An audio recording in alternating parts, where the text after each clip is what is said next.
Good afternoon, everyone. My name is Stephanie McCorkle, and I am the Safe Passage for Children of Minnesota Operations Manager and Volunteer Coordinator. And you are tuned in with us today for our free webinar with Kate Rickord on Minnesota's Quality Parenting Initiative, also known as QPI. Safe Passage for Children of Minnesota's mission is to ensure that Minnesota has a child welfare system in which children are safe and reach their full potential. And one of the ways that we work towards our mission is to have bi-monthly webinars. If you'd like to know more about our webinars and find out next coming up opportunities, make sure to check out our website. Just a couple of reminders before we get started on the webinar. First off, this webinar is being recorded.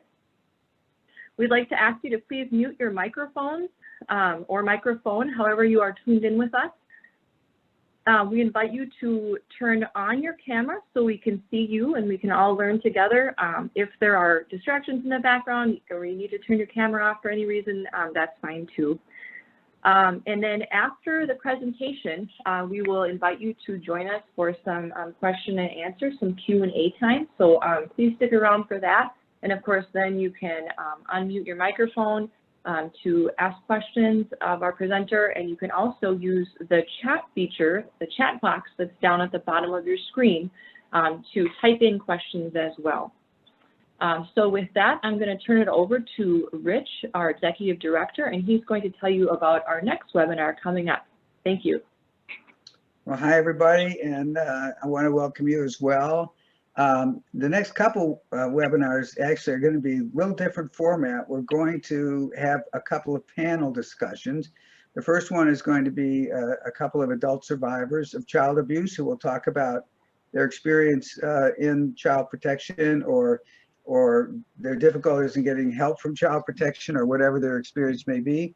And after that, we're going to have probably should have had it right after this one, is we're going to have a panel of foster parents who will talk about the good and the bad and the changing in foster care from vast experience in the system. As long as we're going ahead, after that we're going to have something kind of unique, which is an animal rights expert who is particularly knowledgeable about the intersection between animal abuse and child abuse or child maltreatment. And there's a fair amount of research, and in fact, Safe Passage is looking at potentially developing a coalition with some animal rights groups because there's roughly a 60% overlap between animal abuse and child maltreatment. And one of the important things is that you often find out about animal abuse a year or so before child maltreatment. So closer cooperation would help to identify serious maltreatment with children much sooner. So that's an exploration that we hope will produce some coordination between those sectors going forward. So that's what we've got coming up. And I also invite you to check the website regularly because we just hit warp speed at the legislature this year. We've got a lot of legislative stuff that's in the mix and progress. Hopefully progress will continue all the way through getting some bills passed. And we'll be sending out the stuff anyway, but it's a time to keep track of what's going on. So with that introduction, I want to introduce Kate Rickord, who is one of the leaders in Minnesota in the QPI initiative. It's an exciting initiative in terms of foster care. So without going into further detail, let me just turn it over to you, Kate, and let you run with it. And thank you so much for being here and taking the time to do this. Yeah, thank you, Rich, and thank you everyone for being here. QPI is definitely one of my areas of interest to talk about to folks, especially if there is curiosity or like, what is QPI? I'm here to hopefully add a little bit more knowledge than you had, 20 minutes ago. As Rich said, my name is Kate. I currently work at St. David's Center in our foster care programs, as well as intensive family mental health. My, sort of like historical background is I'm a psychologist, and I've worked in a variety of different places connected to social services or families who are involved in child welfare, as well as some school-based work. I would say developmental trauma is kind of an area of expertise or knowledge that I have, and I really appreciate working with our foster families and the kids in care and their parents as well through my time here at St. David's Center. And so today for QPI, I just want to share a little bit about what it is and then take any questions. As Rich said, you know, a Q&A is always great. Dialogue is the best place that we can learn together. So QPI, what we really want to look at is how do we ensure excellent parenting every day for every kid who comes into contact with the child welfare system.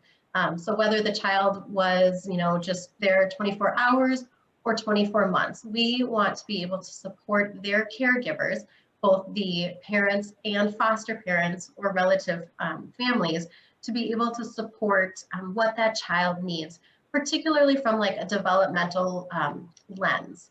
QPI was established here in Minnesota in 2017, and really we look at it as a collaborative movement.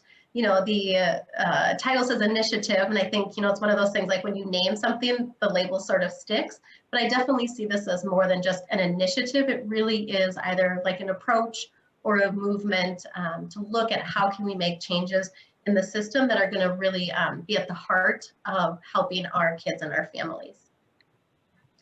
So what I'm hoping today is to be able to just share a little bit of like, what is QPI? Brief history, some of our highlights, what the structure of our network looks like here in Minnesota, as well as just highlighting a couple of our current activities that we have going on. So QPI was originally founded in 2008 from the Youth Law Center out of California. You know, frankly, what happened was they were litigating with the state of Florida. It was kind of like, what can we do? And through some ideas and endeavors, they started QPI as a way to be able to support the Florida system and some of the concerns that were there. Through the years, it's grown. So now it's in 8 states. And then some of those states are like us, where we just consider ourselves a QPI site. And then other ones look at it through their jurisdictions. So a state like Louisiana, their parishes are all considered different jurisdictions that kind of bubble up into the same QPI. And you know, for what QPI really looks at is 3 different principles. It's around how do we prioritize excellent parenting and meaningful relationships. We want relationships that will endure past the moments of time that a child is in an out-of-home placement situation, so that they can be resources and they have different strategies and supports moving forward in their life. Looking at the use of research, there is a great relationship that the Youth Law Center has with Dr. Charlie Zena, who has done a lot of work related to attachment and supporting that early development in children, as well as it's really important to connect with those who have lived experience around how do we make policy change.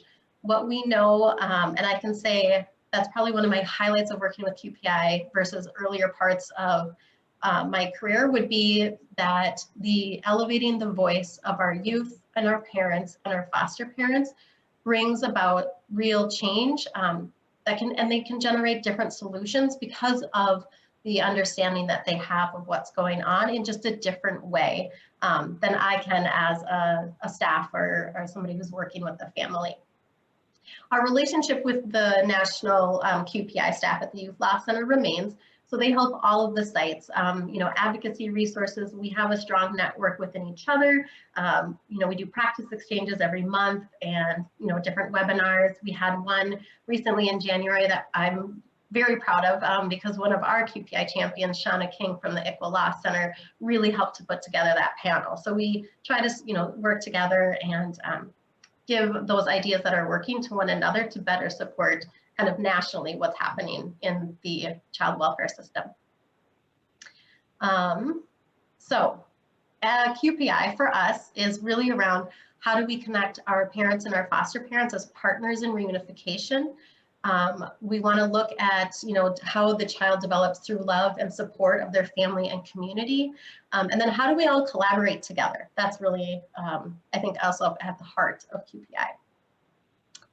some of our highlights from last year, even though I'm sure for all of you as well, COVID kind of took us a spin, we were still able to get some things done during that time, including the support of the initial calls was passed into legislation and was effective in November. And so that initial calls came out of the original QPI work around what we were calling comfort calls. We trained as the first cohort for champions. And I'll talk a little bit more about that later. And then we had a reunification day proclamation by Governor Walz. Of course, in our original plan, we wanted that to be like a big barbecue celebration, and that was not happening last summer. So we'll see what this year can bring for us in that regard.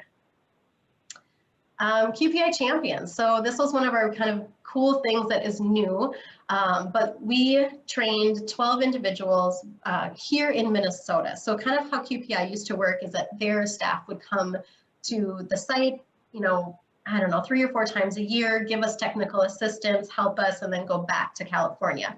And they decided to do some switching, which I think will really be advantageous for us in that we have our own trained local experts in QPI who then can help as we continue to move and implement across, our goal would be, to be statewide in Minnesota. So the champions went through an 8-month-long training series. And then not only will we support individuals here in Minnesota and different sites, but we also then support new and upcoming through mentorship sites across the nation. So most recently, a lot of our champions were helping out in Connecticut as they were launching this year. So one of the things is there's lots of different ways to kind of participate in this network, both in a more formal way of acknowledging yourself as a site or a community network member or supporter, but individuals can join as well. We have a variety of different action work groups that happen at different times. We have our steering committee, just even, bringing the name QPI to certain tables, we look at as an important way to engage with us. But what we do know, and we've solidified through our time, I think when we were first new, it really kind of came out of private foster care agencies bringing the idea of QPI to Minnesota, and we've evolved from there. So we currently have 6 counties who I would say are pretty well invested in it, and then another handful as well who are involved in maybe the work groups or participate in some of the webinars, conferences and things like that. So, but what we know as far as wanting a real commitment is around, will you say excellent developmentally informed parenting is a priority for our site? That we understand that we want to use what research and science says to make decisions, that it's going to be across all groups, right? Participation, your QPI committee has to include parents and youth and, the court system and anybody who's willing to be involved, who is part of the overarching experience of a child and family. And then we want to align our practices and policies. So what that looks like would be things like transitions for kids. If you have a young child, under the age of 2 who has lived with their foster parents now for a year, and we are planning reunification with their parents, we know from a developmental standpoint that primary caregiver is seen as the foster parents because of the way that it is there.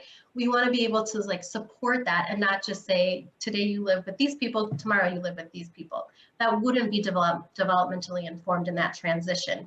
And so we want to be able to say and align how we do our work with what we know is in the best interest of the child and their development. Another kind of exciting, I'm pretty excited about this one, is these quality parenting outreach surveys. It's a newer pilot, but what we're going to be doing, and we did it this summer too, with some of the families around COVID and the return to school. But it is a way to grab information from your individuals, personally, kind of in real time, and figure out what are we going to do with it, both for the individual and for our system at large. We're starting out working with foster parents on this, But by the end of 2021, we also want to be piloting different surveys for our parents as well as the youth, because those are both obviously critical places where we need their voices to be heard in multitudes of ways. It's great when we have people that engage in the different committees that we have, but we also realize that there's barriers to that: time, work, where they're located, a variety of things like this. And so these surveys is a way to grab more information from that group of individuals that we really do want to hear from. And so an example from the one this summer would be when we were transitioning to have school going on. There was three to five questions. One of the questions being, like, have you heard from your school about like what the plan is for your child? Are there going to be barriers for you to be able to support either hybrid or distance learning? And then that way, from an individual perspective, the social workers or the coordinators working with that individual family could try to create, reduce the barriers, strengthen the situation, but then also, looking kind of broader scope. Wow, 60% of our families have taken a cut in their financial resources because of having to accommodate their work schedule for their kids in care. That's a big thing to know and to understand, and how can we then respond in that way? So I'm pretty excited about what this can do for us in the future, particularly as we continue to refine this as an engagement strategy. In 2021, I'm sure, like with everybody, right, we've got some high hopes, and I'm looking forward to it. But we want to continue to elevate our youth voice. We currently have a work group for them, and they're developing a youth-led training for prospective foster parents. We want to be able to continue deepening leadership with individuals with lived experience within all kind of realms of what we're doing. We will have another cohort of champions. We want to be able to send parents and foster parents and youth through that. How do we use, data information to make decisions? So looking at these QPO surveys, continuing to enhance birth and foster parent relationships, aligning what we believe in our practices to QPI. And then another big piece of what we're looking at too this year is how do we increase our culturally connected foster homes? There's lots of great families out there, and there's also some stigmas too for families to become a licensed home in a system that has caused intergenerational trauma and pain and concern. And so how do we wrestle and navigate some of that is one of the things that we're thinking about for this year.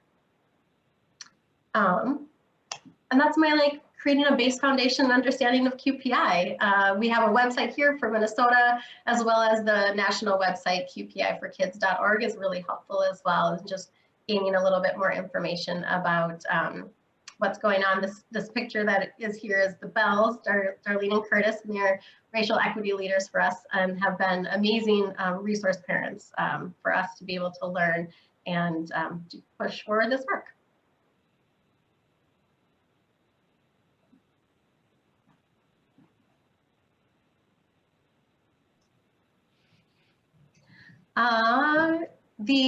Rich had a question around which counties are involved. So we have launched, formally launched in Scott County. That happened in 2019. This year in 2021, we are currently in process with Carver County. Dakota County is in their planning stage. Other counties who've been alongside with us has been Washington County since the beginning. Hennepin County more formally entered in last year. Ramsey County has also participated a lot within this last 2020, 2021. And then we seem to sort of be kind of growing out that way then, right? So we have folks from, Stearns or Sherburne, Beltrami, Pine County, a variety of other ones that are kind of increasing either their curiosity or their engagement through individuals or the partnerships of organizations that are there.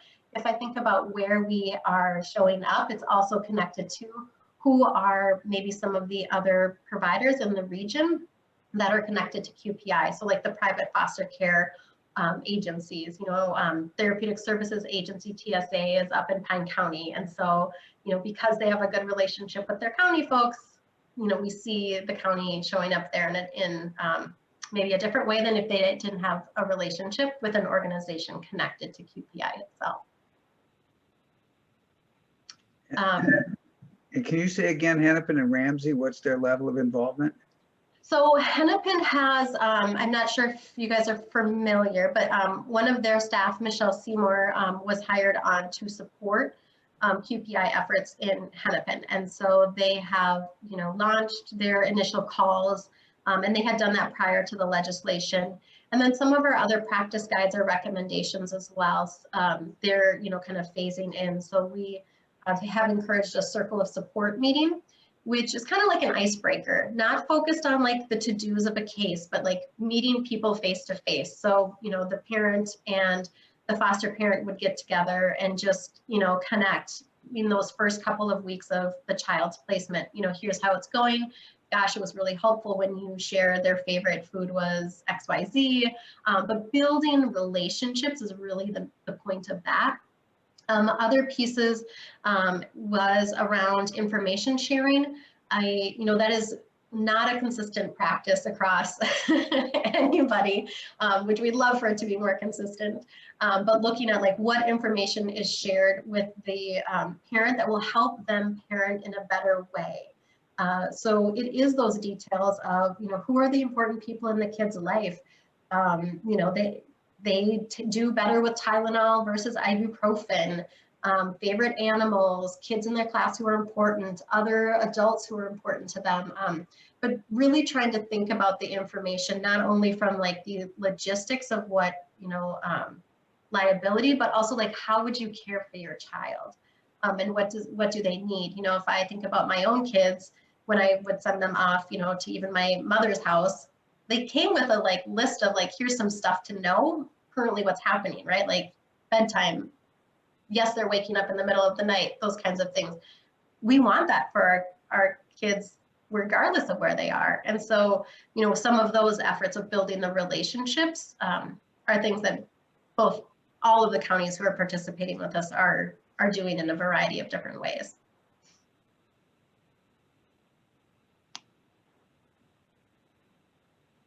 Just so you know where this question is coming from, I worked in Child Protective Services for 40 years, 37 of them at Hennepin, so I have a little bit of understanding of how some of this works. So what it is it is a beast. Yes. Is St. David serving as the resource center for the different counties to use in their programs, or is this model being used exclusively for the homes that are licensed through St. David's? That is a great question, Greg. So St. David's Center is, this is a great question. I am employed at St. David's Center, and I have sort of become the loudest voice of QPI as we've grown our cohort of champions. So I will not always be the loudest voice, but the approach is meant for any families who are licensed with the organizations who are willing to participate and commit to what we're trying to do and these approaches. So that's where these work groups and getting information from a variety of different people has been helpful. So St. David's Center is not the one saying go forth and do this. It's been a collaboration, just coming up together and saying these are the things that we believe is important. Please implement in the way that you can in your organization. I think of it a little bit like bridesmaids dresses, where it's we're picking the color, and then you're going to pick the style that fits best for your body. Right? We're all kind of wanting to be on that same page, but knowing that it looks different for different places. A bigger system like Hennepin is going to implement something differently than a smaller county who maybe has a little bit of a different responsibility, just given sheer size, the volume of homes. I think if I look at the different private foster care agencies, so we started out probably with a dozen private foster care agencies saying yep, this is very interesting. All of us have continued this to some form or fashion, but in varying degrees. Some are very deep end into QPI, like Family Alternatives or TSA, North Homes, and then some are maybe not quite in the same involvement, but they're still there and still believe in the principles. Sometimes it's just how our systems are, where we're at the time, right? Like other crises, leadership is a really important piece. We know that, you know, if leaders say, yes, let's do this, it gets us further along than if you're kind of having to battle your leadership at the top of why would we do this? You know, so those are some of, I think, some of the differences.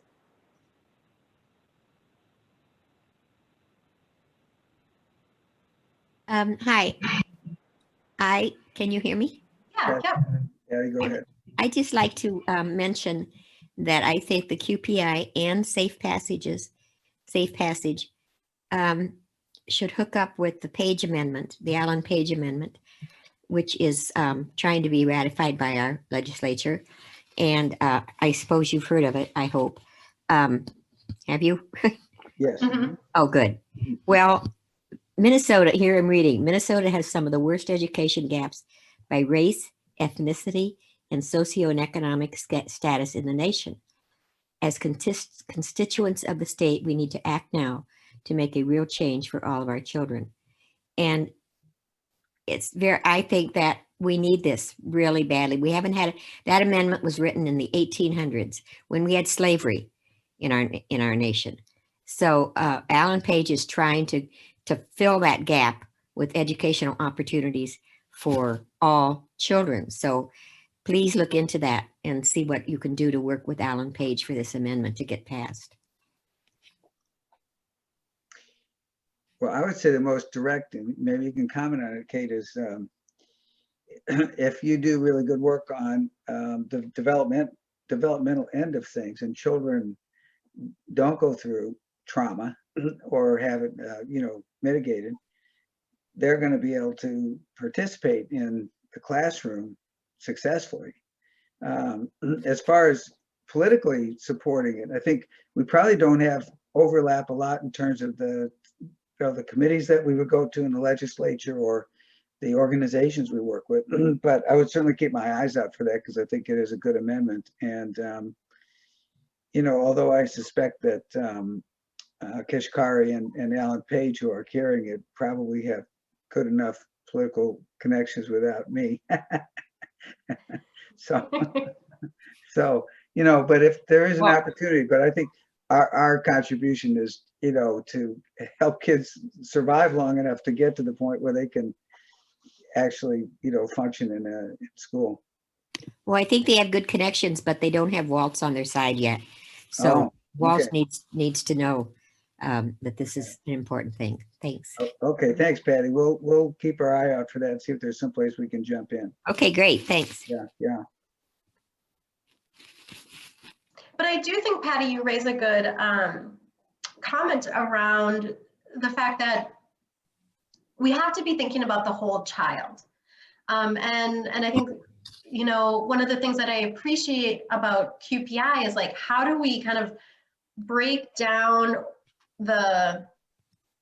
we see the barriers, and it's like, yes, they're barriers, but how do you generate solutions? And I feel like that's been something that has been really helpful, so I'll give an example. When we were talking about the initial or the comfort calls, as we had called it them, and our steering committee is made up not only of like counties or private agencies, but other organizations too that are impacted. So like, Connections to Independence is at the table, or Mitchell Hamlin has had, representation at the table, just a variety of other different organizations too.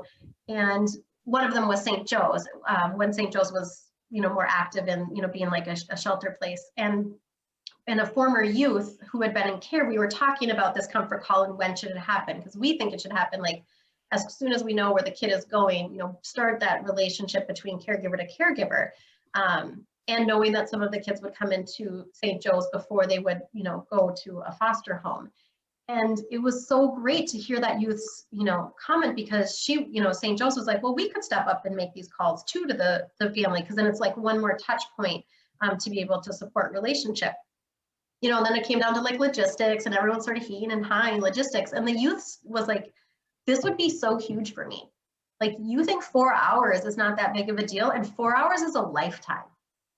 And, being able to hear that voice allowed other people to like be willing to think about different solutions to this.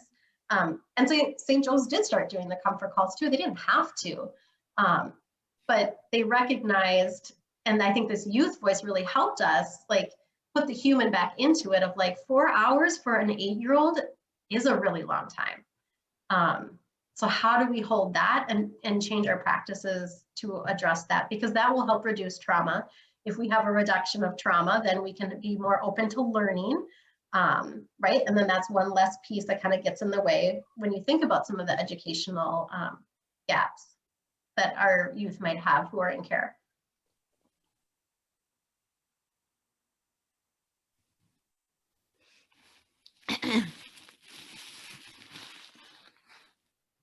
Well, I'll step back if somebody else has a question, but if not, I would say, when you have a situation where, what's the practical way, if you can give an example of getting the bio parents and the foster parents together, let's say it's a week or two into the placement, what kinds of things do you do? How does that work? When does it not work so well? Because I know many of us have been in situations where it's like, ooh, I don't think this is going to work. But then there's a lot where it could. So can you fill in that a little bit? Yeah. So I think it starts even before like wanting to schedule that meeting. It starts with, how do we talk about the relationship between parent to parent, both to the foster parent when they're a prospective parent, and to the parent even at that time of like removal, which is so hard for the family, right? Like, even when parents do things that they know weren't in the best interest of their child, it is still extremely painful to have them removed. And so, we know that that's a hard place, but it's about how we set these things up. So one example that I can share is for St. David's Center. We've always believed in wanting to work with families, but we weren't as intentional in the beginning in our informational sessions around talking about that with our foster parents until QPI came along and we kind of really endorsed that. So now, even before, a family would become licensed with us, we're having those conversations about, one of your goals with us as a foster parent is to be able to support the child's relationship with their parent. Of course, we want it to be healthy. We want it to be safe. I'm not saying that, but if there's like egregious harm or things like that, it might look a little different, but we can't assume egregious harm or, a harmful relationship from the jump. We have to like kind of come in with this, like, with best intention. And so our foster parents from the beginning know, I'm going to start having conversations. So then we bring in, active parents in their training to be able to talk about what those experiences are. Some of them are great. Some of them are a little like meh, and some of them haven't gone well, but allowing the new families to hear kind of all sides of that. And then they have, like this new established partner to be able to help mentor them with that, in an active foster parent who's had these experiences. When it comes from the family side too, right? Like the county worker, who does that in first placement with the child or is at the home with the parent at removal is a really critical person too. It's how we talk about it. Like, I know this is really hard. We want to be able to, when your child goes to, XYZ home, we want you to be able to help that parent know what is going to comfort your kid, because we know this is a really stressful time. So some of this is about how we just shift our language up front to then be able to get to that first meeting that is sometimes awkward. Sometimes it's not, but we have to go in being also able to name that, and that when we show up maybe in our feelings of protection that frankly can come off as anger or avoidance, knowing that it's not about that other person, but it's like, this is where we're at in the moment. So I think we do a lot of training to our foster parents now of don't take, let it roll off. This is just showing how deep this pain is for the family, but continue to today doesn't look like a good day, but I'm willing to see you tomorrow. What time would work? Just kind of continuing to shift a little bit of how we show up in the relationships together, and looking at it collaboratively versus like, well, whatever, you blew me up, I'm not going to call you. We wouldn't expect that anymore of foster parents. We want them to continue to the best that they can. And I am just claiming this doesn't work for every case. I'm just saying there's a bunch of situations I think that maybe we haven't tried this where we could and it would be successful.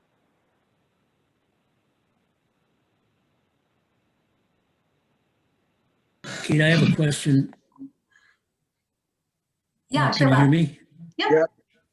From a personal standpoint, my son and his family are going through foster parent training, and they live down in the Rochester area. Would you suggest that there's any interaction that they could have with QPI or the St. David Center? Yeah, so Kindred Family Focus, I don't know who they're getting licensed through or if it's like through the county, but Kindred Family Focus, which is one of the statewide, same with LSS, they are also QPI, you know, QPI, I guess, agency. They both would be, you know, organizations that are kind of in the, have homes in the Rochester area, or at least, you know, branches that could have connection. Or even to, you know, just reaching out, just to straight up just QPI. You know, we have like a mailing list. The webinars have been, that come from the Youth Law Center have been amazing. You know, this is one of the, you know, blessings of 2020 and pandemic was they really had to flip some of that. And it's been really wonderful and enriching. So we always send them out to our foster families. Because they're free, it's good content, you get to reach out and connect with other foster parents, not only in Minnesota, but nationally. And it feels good to be part of a group that have, you know, kind of common values and a vested interest. So anybody in the state could get that on the Mm-hmm. list for that newsletter? Yes, yep. Yeah, that's So is Yeah, and there, I'm happy to like connect, right? This is what I do a lot now these days is like connections with individuals trying to support QPI or just resources too, even. can you tell me the website to look it up on, and I'll put it in the chat? Yep, so our local website is www.qpimn.org. QPIMN, okay. Pardon? .org. Oh, .org. Mhm. And so there's like a little place for like a sign up on there. And then I can help them hook up to the national website for their webinars and such. good info. Yeah, thanks a lot. Mhm. When you said LSS, that's Lutheran Social Services? Yeah, yep. Yeah, okay. Yeah, thanks a lot. Mhm.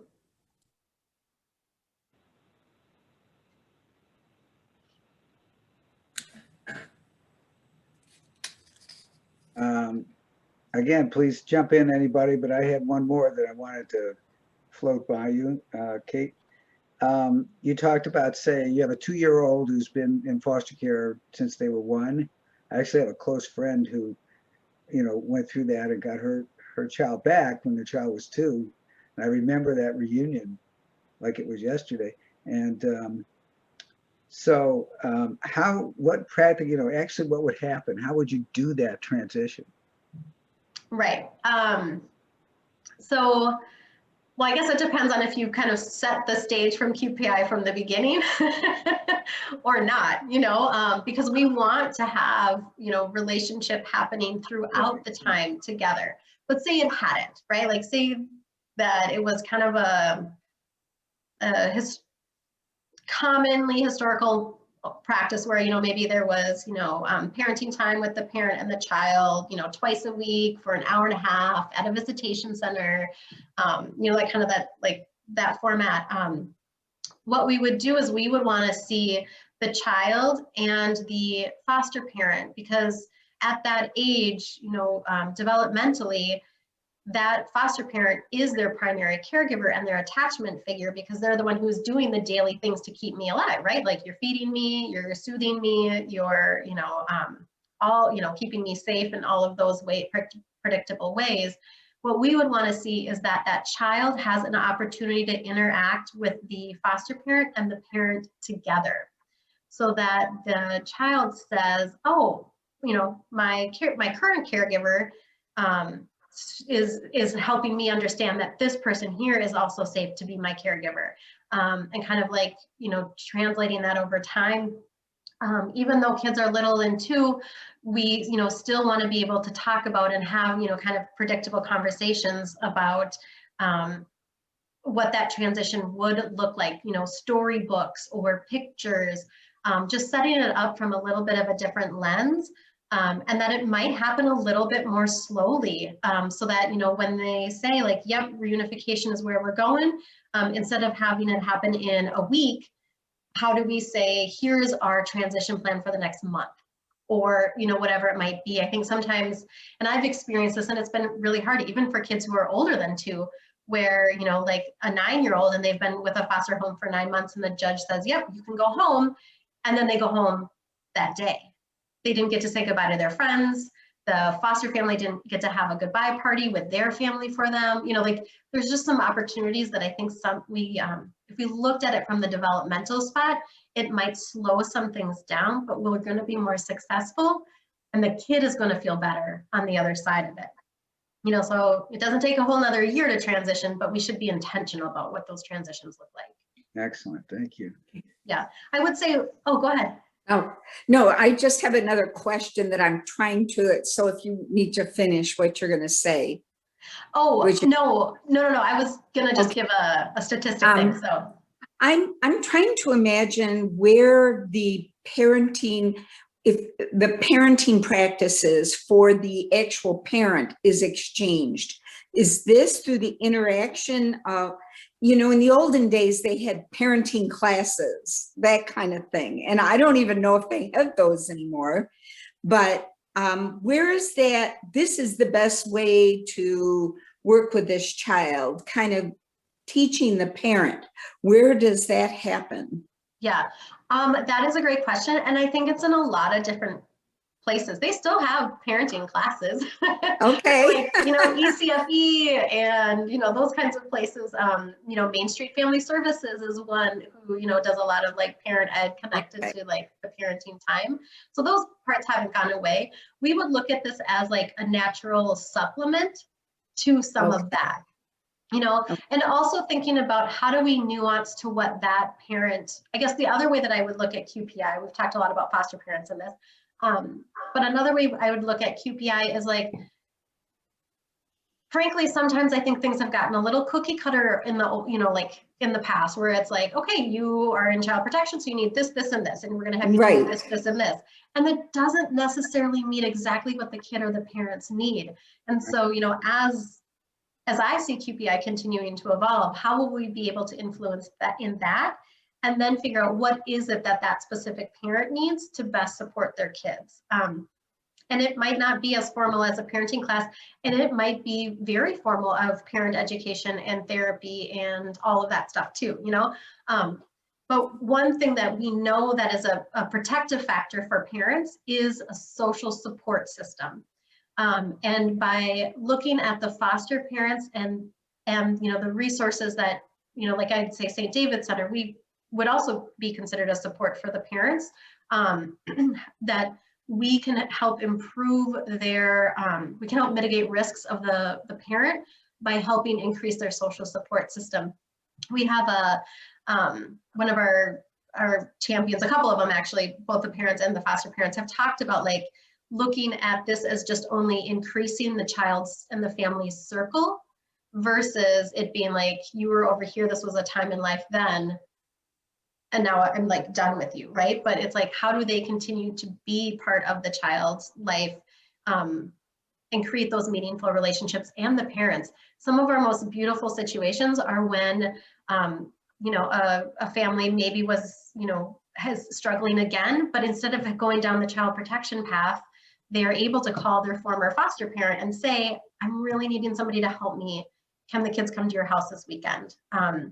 There's some really lovely stories of that I don't know if we always highlight, because I also think sometimes the foster parents who do those things don't look at it as like special. That's just who they are. But really there's like some cool examples of that. Great, thank you. Mhm. Now, out-of-home placements can originate in a lot of different areas. Child protection is oftentimes the most identifiable, Yes. but there's also out-of-home placements related to like the special needs of the parent, the special needs of the child, sometimes mental health issues of, again, either the parent or the child. Has there been enough experience/research to take a look at what type of out-of-home placements this model works best with? That's a great question, because really this one originates out of child protection situations of out-of-home placement. Yeah, but I definitely know what you're talking about, right? Like, I mean, at St. David Center, we've had kids who come because of their own like mental health or, you know, respite. Gosh, respite is like such an amazing experience for some folks. We don't have enough of it in our state at all. But you know, how do you, again, it's like creating relationships for our kids and families to help mitigate some of the stress and the risk. And even within the child protection field, there's voluntary placements and there's involuntary placements. And from my experience, those are very different dynamics that you're dealing with in terms of the foster parent, natural parent, you know, relationship. And again, is there any research that speaks to that aspect of it yet? I would have to check, Greg. You know, from our like small experiences here in Minnesota, since we're pretty young still, I wouldn't say we've differentiated in that way. You know, what I can say is the majority of the agencies, our private agency network is pretty tight, the foster care agencies. And the majority of our kids are coming like from a more an involuntary situation. And we've seen pretty good success in how can we build the relationships. And that might also be because we're like a third party too, right? Like we're not the county. And sometimes the county gets a bad rap, right?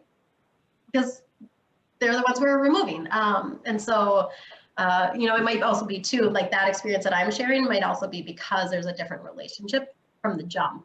Because we're not the organization who's removing, we're there saying we want to support you and your family and the foster family.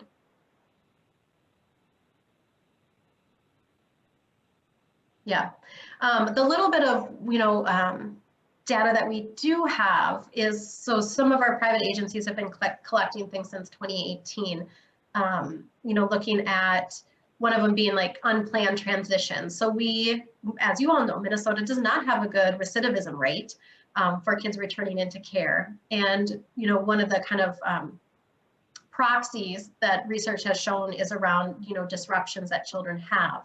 And so one thing we've been tracking is how many unplanned transitions are happening for children. Because if they're not planned, something's probably gone wrong, and we categorize that as a disruption. And so from 2018 to 2020, we have data for all of those years for 7 private foster care agencies. And our percentage has dropped quite a bit. So in 2018, we were closer to 30% of our kids were having unplanned transitions, to now we're more like 13%. So, you know, somehow, you know, a couple of things seem to be like working out in our favor as well. You know, and I think some of it's just like a little bit of the mind shift. We're advocating for like meetings up front and transitions being, you know, talked about up front. You know, it's just a little bit of a different way of how you're doing the work. You're not working harder, just a little different. You know how many children that is roughly in that group? 13 is nice. Yeah, I can tell you, Rich, if you give me a second to pull up this spreadsheet. Sure. Yeah, so one sec. So that was for all agency. Let me get to 2020. So that for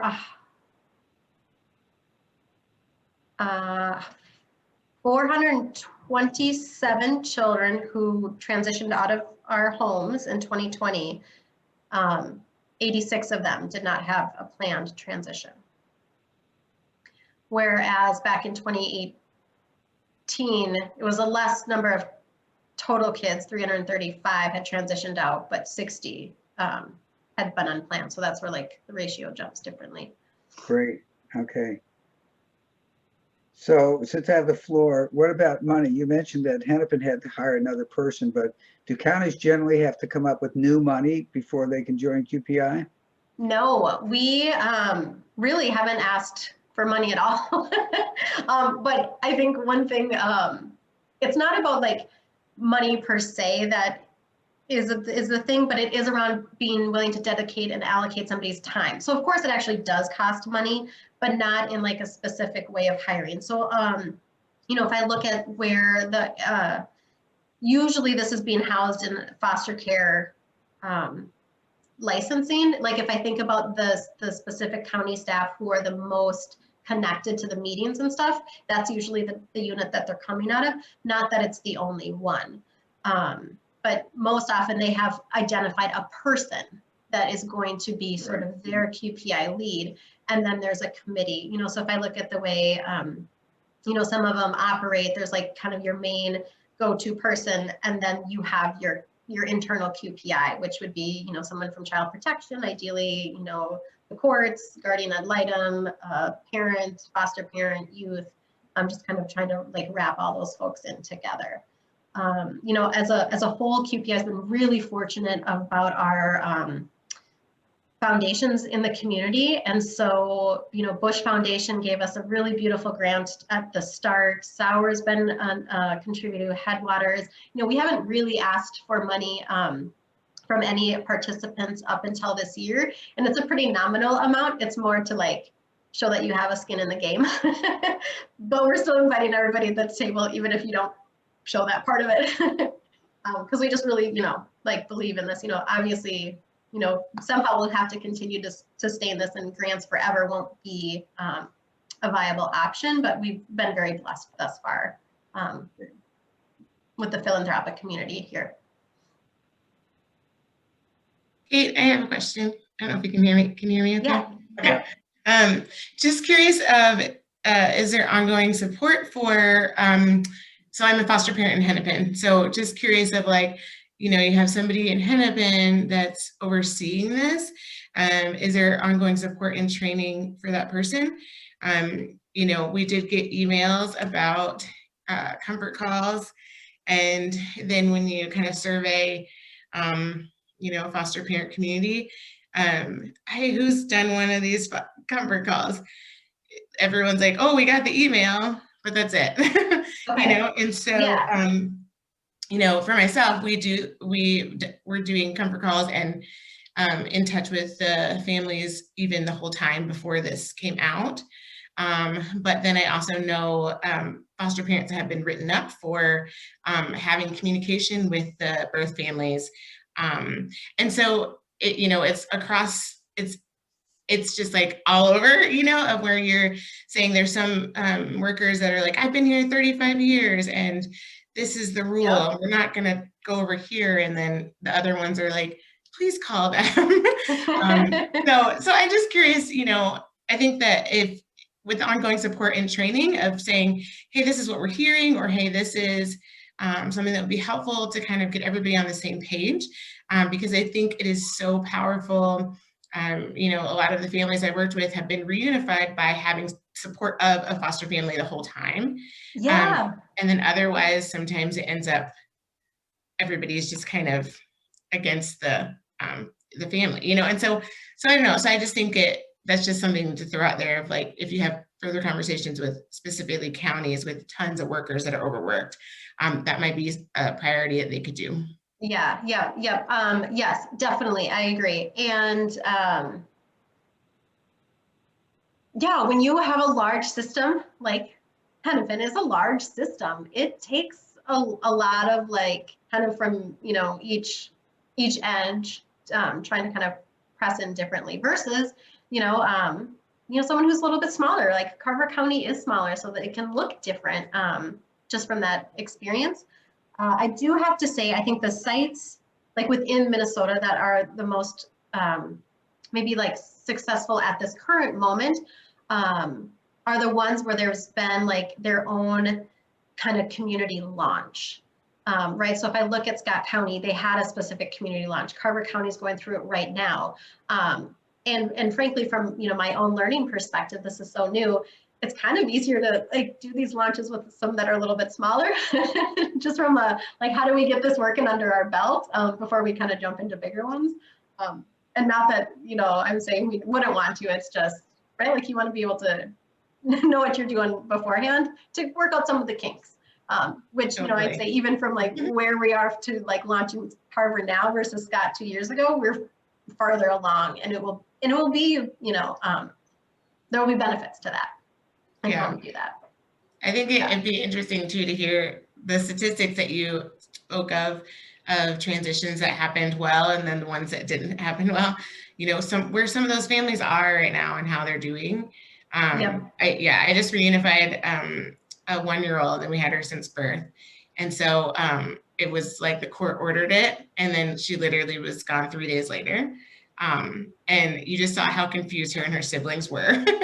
So luckily Yes. we've been able to stay in contact, but it's just interesting wondering if some of the workers would know some of those statistics too. Might be helpful as a reminder of like, even though we have work to do and we got to move on to the next case, it still is very powerful to make sure the kids are actually thriving rather than just surviving, and the families too. And it's so true. And I think about like, that's why I'm really excited about these QPO surveys, because my like dream would be that like, 24 hours after a child was placed into a foster home, the parent and the foster parent both get a survey. Have you connected to each other? Do you know who your specific worker is, right? Like some like really tactical things that I think could set us up foundationally so different down the path. And it's all like, stages and learning curves and whatnot. But if you are ever bored or interested, like there's always spots at our table for foster parents. So Thank you.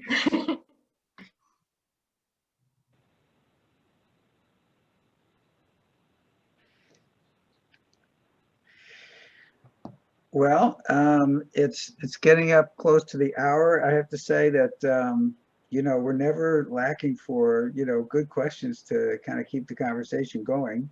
But we committed to you having it to be here only for an hour, so you can do other things. And if there's one more question, maybe, or if not, we'll close it up and maybe we can do one more. Okay. Well, thank you, Kate, so much. Thank you. Yes, and don't get me wrong, the system is imperfect at best, and my hope is that we continue to make progress rather than kind of be stuck in where we know the imperfections are. Yeah, I don't think anybody thought that you had completely transformed it just yet. Yeah. But and maybe we can work together on this legislation that we're working on, where we want to get the principle of having standards in place for recruitment and assessment of prospective foster parents, and get your input on it. Because what we did is we're trying to put language in place that's not prescriptive. It just says there has to be a process. And so the next step is to actually create what that process looks like, which will be with the Department of Human Services if this goes through. And you would be a pretty important voice to have in that conversation. Yeah, I think that's definitely some place to collaborate. We've had a lot of conversations around recruitment because foster parents want other foster parents to be recruited who will do the work well. There's something important in that. And so, yeah, we've been kind of percolating ideas too. So. Okay, good. All right, well, thank you. Thank you so much. And we look forward to hearing more about QPI and success as the years go on here. And we'll definitely be in touch. All right, thanks, Rich. Bye, everyone. Everybody else in a couple weeks. Okay, thanks, bye.